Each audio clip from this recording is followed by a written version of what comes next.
안녕하세요. CDU 청담인성형외과 피부과 원장 양동준 김선희 이사입니다. 이사님. 네, 혹시 저희 유튜브 채널 많이 보시나요? 당연하죠. 저희 영상에 피드백을 받고 싶은 마음에 보기도 하고요. 혹시라도 더 궁금해하시는 거 없는지도 많이 보죠. 저희도 초보 유튜버이긴 하지만 채널을 사랑하는 마음은 유튜버 하시는 모든 분들이 다 같을 거예요. 제가 이 유튜브 얘기를 왜 했냐면 그동안 저희가 어떤 정보를 알려드렸나 이렇게 한번 보다가요. 코성형 부작용에 대해서는 코피가 날 때는 이렇게 하시고 이런 거는 주의하시고 뭐 이런 영상들은 많은데 실제로 이 부작용에 대해서 한꺼번에 모아놓은 영상은 없더라고요. 확실히 한 영상 안에 모아놓게 된다면 편리하긴 하겠네요. 그렇다면 오늘은 코성형 부작용 총모음집인가요? 네, 맞습니다.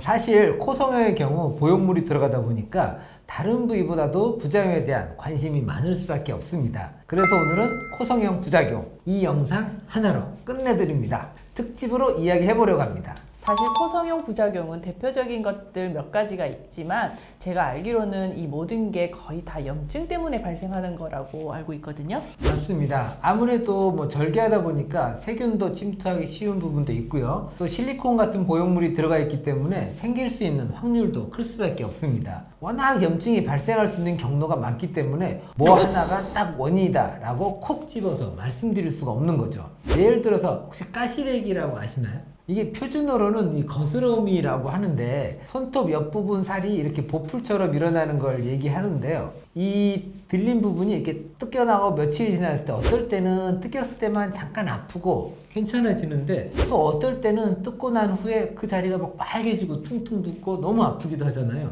이런 경우 염증이 발생한 건데요. 같은 이 거스름이어도 어떨 때는 염증이 생기고 또 어떨 때는 안 생기고 하는 것처럼 염증이 일어날 수 있는 상황이 일어나는 건 맞지만 염증이 생기는 경우가 딱 정해져 있지는 않다는 겁니다. 그래서 이제 수술 후에 최대한 주의사항을 잘 지켜주시라고 늘 말씀드리는 겁니다. 원래 모든 수술은 주의사항을 잘 지켜야 하지만 코 수술의 경우는 더욱더 그렇겠네요. 그렇다면 코성형 후에 일어날 수 있는 부작용을 하나하나 알아볼까요? 우선 이 염증 반응이 일어나서 생기는 부작용부터 말씀드릴게요. 첫 번째는 코에 이물질이 들어간 경우입니다. 수술하고 나면 절개 부위가 이렇게 아물고 있는데 세수를 하다가 물이 들어갈 수도 있거든요. 아프거나 이상이 느껴지면 바로 병원에 내원해서 올바른 처방을 받으셔야 됩니다. 두 번째는 이제 코끝이 빨개지는 경우입니다. 루돌프 사슴코처럼 코끝이 빨개지는 거죠. 사실 이런 부작용이 생겼을 경우에는 그냥 빠르게 병원 내원해 주셔야 합니다. 만약 여기서 아프지 않으니까 병원을 늦게 내원하신다면 보형물을 빼야 하거나 심하면 계속할 수 있는 상황도 발생할 수 있습니다. 세 번째는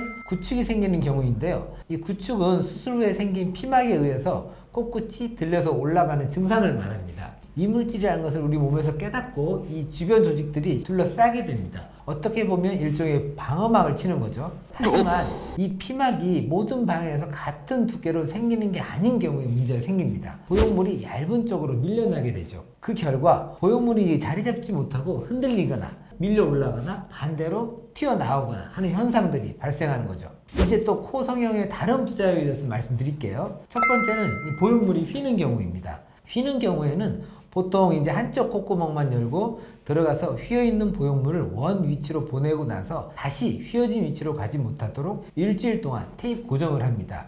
두 번째로 이제 피부가 빨개지는 경우입니다. 코를 세우게 되면 피부가 받는 텐션이 그만큼 세지는데요. 그 텐션을 피부가 이기지 못하는 경우에 이제 빨개지게 됩니다. 특히 코끝의 피부가 빨개지는 경우가 가장 많습니다. 이 세 번째로는 피부가 얇아져서 이 이식한 연골이나 보형물이 비치는 경우입니다. 특히 이제 코끝이 가능성이 많은데요. 이런 경우에는 기증진피를 덧대주면 많은 경우에 좋아집니다. 기증진피를 덧대주는 수술 역시도 한 20분 정도로 끝나는 비교적 간단한 수술입니다. 네 번째로 수술 초기에 생기는 혈종입니다. 수술하고 나면 당연히 안쪽에 피가 고이는데 이런 경우는 대부분 저절로 흡수되고 없어지게 됩니다. 하지만 고인 피가 좀 많은 경우에는 주사기를 이용해서 빼주고 나서 다시 테이프로 압박을 해주는 것이 좋습니다. 다섯 번째로 콧구멍이 짝짝인 경우입니다. 원래 대부분 콧구멍이 비대칭인 경우가 많은데요. 그렇지만 이 콧구멍의 비대칭은 원래의 경우도 많기 때문에 거기에 맞는 치료를 해줘야 됩니다. 참 다양한 부작용이 있죠. 이 모든 부작용은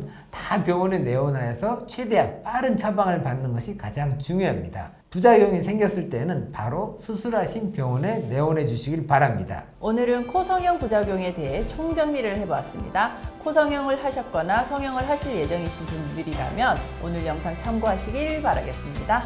그리고 코 성형에 대해 궁금한 점이 있으시다면 댓글로 달아주시거나 CDU 청담 성형외과를 문의 주시면 친절하게 답변 도와드리도록 하겠습니다. 지금까지 CDU 청담 성형외과 피부과 양동준 원장 김선희 이사였습니다. 오늘의 내용이 도움이 되셨다면 좋아요, 구독 꾹 눌러주세요.